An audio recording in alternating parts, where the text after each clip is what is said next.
ಕಲಹ ಕಾದೊಡೆ ನಾವು ರಮಿಸುವರು ಉಳಿದವರು ಬಳಿಕೇನು ಗಾದೆಯ ಬಳಕೆ ಕೆಲವರು ಗಳಿಸಿದೊಡೆ ಕೆಲರು ಉಂಡು ಜಾರುವರು ಅಳುಕಿ ನಡೆಬವರಲ್ಲ ನಿನ್ನೆಯ ಹಳಿವು ಹರಿಬವ ಹೇಳಿ ಚಿತ್ತವ ತಿಳುಹಿಕೊಂಬುದು ನಾವು ಭೀತರು ಧರ್ಮಜನ ಹೊರಗೆ.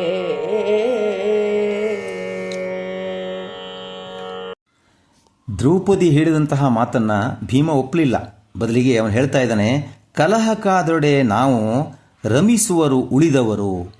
ಬಳಿಕೇನು ಅವನು ಹೇಳ್ತಾ ಇದ್ದಾನೆ, ಹೋರಾಡುವುದಕ್ಕಾದರೆ ನಾನು ಬೇಕು, ಆದರೆ ನಿನ್ನ ಜೊತೆಗೆ ಸುಖಿಸೋದಕ್ಕಾದರೆ ಅವರು ಬರಬೇಕು, ಅವರು ಬರ್ತಾರೆ. ನಿನಗೆ ಗಾದೆ ಮಾತು ಗೊತ್ತಿಲ್ವೇ ಅಂತ ಹೇಳಿ ಅವನಿಗೆ ಹೇಳ್ತಾನೆ, ಕೆಲವರು ಗಳಿಸಿದೊಡೆ ಕೆಲರುಂಡು ಜಾರುವರು.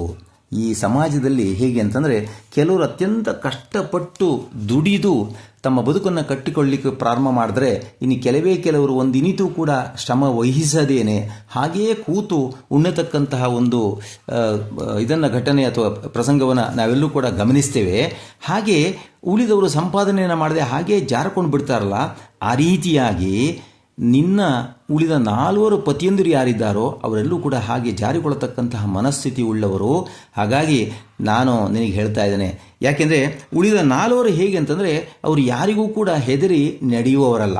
ಯಾಕೆ ನಡೆಯುವವರಲ್ಲ ಅಂತಂದರೆ, ಅವರು ಯಾವುದೇ ಘಟನೆಯನ್ನು ಅದನ್ನು ತಲೆಯ ಮೇಲೆ ಹೊತ್ತುಕೊಂಡು ಅದನ್ನು ಪ್ರತಿಭಟಿಸಿ ಮುನ್ನುಗ್ಗಿ ಅದಕ್ಕೆ ಆ ಸಮಸ್ಯೆಗೆ ಪರಿಹಾರವನ್ನು ಕಂಡುಕೊಳ್ಳತಕ್ಕಂತಹ ವ್ಯಕ್ತಿಗಳು ಅವರು ಯಾರೂ ಆಗಿರೋದಿಲ್ಲ. ಹಾಗಾಗಿ ಅವರಿಗೆ ಹೆದರಿಕೆಯೂ ಕೂಡ ಇಲ್ಲ. ಅದಕ್ಕೋಸ್ಕರ ನಾನು ಹೇಳ್ತಾ ಇದ್ದೇನೆ, ನೀನೀಗ ಅವರ ಬಳಿಗೆ ಹೋಗಿ ಏನು ಮಾಡಬೇಕು ಅಂದರೆ, ನೀನು ನಿನ್ನ ಪರಿಸ್ಥಿತಿಯನ್ನು ಅವರಿಗೆ ತಿಳಿಸಿ ತುಂಬ ಚೆನ್ನಾಗಿ ಅರಿಕೆ ಮಾಡಿಕೊಡು. ಎಷ್ಟು ಚೆನ್ನಾಗಿ ಅರಿಕೆ ಮಾಡಿಕೊಡಬೇಕು ಅಂತಂದರೆ, ನಿನ್ನ ಈ ಸಮಸ್ಯೆಯನ್ನು ಎಲ್ಲವನ್ನು ಕೂಡ ಅರಿತು ನಿನ್ನ ಸಂಕಟವನ್ನು ನಿನ್ನ ನೋವನ್ನು ಪರಿಹಾರ ಮಾಡೋದಕ್ಕೋಸ್ಕರ ಅವರು ಕಾರ್ಯಪ್ರವೃತ್ತರಾಗುವಂತೆ ನೀನು ಮಾಡು. ಹೀಗೆ ಮಾಡುವುದರಲ್ಲೇ ನಿನಗೆ ಶ್ರೇಯಸ್ಸನ್ನತಕ್ಕಂಥದ್ದು ಖಂಡಿತವಾಗಿಯೇ. ಯಾಕೆ ಅಂದರೆ, ಧರ್ಮರಾಯನನ್ನು ಕಂಡರೆ ನನಗೆ ತುಂಬ ಭೀತಿ ಇದೆ, ನನಗೆ ತುಂಬ ಹೆದರಿಕೆ ಅನ್ನತಕ್ಕಂಥ ಇದೆ. ಯಾಕೆಂದರೆ ಆತನ ಮಾತನ್ನು ಮೀರಿ ನಡೆಯತಕ್ಕಂತಹ ಸಾಮರ್ಥ್ಯ ನನಗೆ ಇಲ್ಲ. ಅದಕ್ಕೋಸ್ಕರ ನಿನಗೆ ನಾನು ಮಾರ್ಗವನ್ನು ಹೇಳ್ತಾ ಇದ್ದೇನೆ. ನಿನ್ನ ಉಳಿದ 4 ಜೊತೆಗೆ ನೀನು ಮಾತನಾಡಿ ಈ ನಿನ್ನ ಸಂಕಟವನ್ನು ನೋವನ್ನು ಪರಿಹರಿಸಿಕೊಳ್ಳುವುದ ದಿಸೆಯಲ್ಲಿ ನೀನು ಕಾರ್ಯಪ್ರವರ್ತಲಾಗು ಅನ್ನೋದಾಗಿ ಭೀಮ ದ್ರೌಪದಿಗೆ ಹೇಳ್ತಾ ಇದ್ದಾನೆ. ಹೆಂಡತಿಯ ಹರಿಬದಲಿ ಒಬ್ಬನೇ ಗಂಡುಗೂಸೆ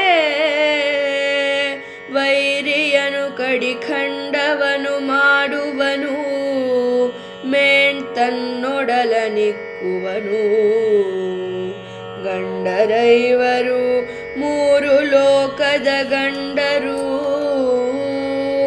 ಒಬ್ಬಳನು ಆಳಲಾರಿರೆ ಗಂಡರೋ ನೀ ಪಂಡರೋ ಹೇಳೆಂದಳಿಂದು ಮುಖಿ. ಭೀಮನು ಹೇಳಿದಂತಹ ಮಾತನ್ನ ಕೇಳಿ ದ್ರೌಪದಿ ಹಾಗೆ ಹಿಂದಕ್ಕೆ ಹೋಗೋದಕ್ಕೆ ಸಿದ್ಧಳಾಗಲಿಲ್ಲ. ಬದಲಿಗೆ ತನ್ನ ಮಾತಿನ ಮೂಲಕ ಭೀಮನನ್ನು ಕೆರಳಿಸಬೇಕು ಎನ್ನುವ ಕಾರಣಕ್ಕಾಗಿ ಈ ರೀತಿಯಾದಂತಹ ಮಾತನ್ನು ಆಡಲಿಕ್ಕೆ ಪ್ರಾರಂಭ ಮಾಡ್ತಾಳೆ. ಏನು ಹೇಳ್ತಾಳೆ? ಹೆಂಡತಿಯ ಹರಿಬದಲಿಯೊಬ್ಬನೇ ಗಂಡುಗೂಸೆ ವೈರಿಯನು ಕಡಿ ಖಂಡವನು ಮಾಡುವನು.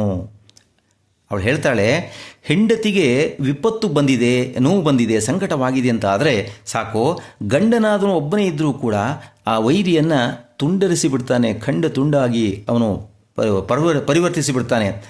ಇಲ್ಲ ಅಂತಂದರೆ ಮೇನ್ ತನ್ನೊಡಲ ನಿಕ್ಕುವನು, ಇಲ್ಲಾಂದರೆ ತನ್ನ ಶರೀರವನ್ನೇ ಬಲಿ ಕೊಡ್ತಾನೆ ಅಂತ. ಅಂದರೆ ಹೆಂಡತಿಗೆ ಒಬ್ಬನೇ ಒಬ್ಬ ಗಂಡನಿದ್ದರೂ ಕೂಡ ಸಾಕು, ಅವನು ತನ್ನಲ್ಲಿ ಶಕ್ತಿ ಸಾಮರ್ಥ್ಯಗಳು ಇದೆಯೋ ಇಲ್ಲವೋ ಅದನ್ನು ಯಾವುದನ್ನು ಕೂಡ ಲೆಕ್ಕಿಸೋದಿಲ್ಲ. ಬದಲಿಗೆ ತನ್ನ ಹೆಂಡತಿಯ ಸಂಕಟವನ್ನು ಪರಿಹಾರ ಮಾಡೋದಕ್ಕೋಸ್ಕರ ವೈರಿಯ ಎದುರುಗಡೆಗೆ ನಿಂತುಕೊಂಡು ಹೋರಾಡೋದಕ್ಕೆ ಪ್ರಯತ್ನ ಪಡ್ತಾನೆ. ಆ ವೈರಿಯನ್ನು ತುಂಡು ತುಂಡಾಗಿ ಕತ್ತರಿಸಿ ಬಿಡ್ತಾನೆ. ಒಂದೊಮ್ಮೆ ಆ ಕಾರ್ಯದಲ್ಲಿ ಆತ ಯಶಸ್ಸನ್ನು ಕಾಣಲಿಲ್ಲ ಅಂತ ಆದರೆ ಅವನೇನು ಮಾಡ್ತಾನೆ, ತನ್ನೊಡಲನಿಕ್ಕುವನು, ತನ್ನ ಶರೀರವನ್ನೇ ತಾನು ಬಲಿ ಕೊಡ್ತಾನೆ. ಈ ರೀತಿಯಾದಂತಹ ಪ್ರಸಂಗಗಳನ್ನು ನಾವೆಲ್ಲ ಕಡೆಗಳು ಕೂಡ ಕಾಣ್ತೇವೆ. ಆದರೆ ನನಗೆ ಗಂಡರೈವರು 3 ಲೋಕದ ಗಂಡರು, ಅವಳು ಹೇಳ್ತಾಳೆ, ನನಗೆ ಈ ತ್ರಿಲೋಕ ವೀರರಾಗಿರ್ತಕ್ಕಂತಹ 5 ಜನ ಗಂಡಂದಿರು ನೀವಿದ್ದೀರಿ, ಇದ್ದರೂ ಕೂಡ ನನ್ನೊಬ್ಬಳನ್ನು ರಕ್ಷಿಸಲಿಕ್ಕೆ ನಿಮಗೆ ಆಗ್ತಾ ಇಲ್ಲ ಅಂತ. ಎಂತಹ ಮಾತನ್ನು ಹೇಳ್ತಾಳೆ ಅಂತಂದರೆ,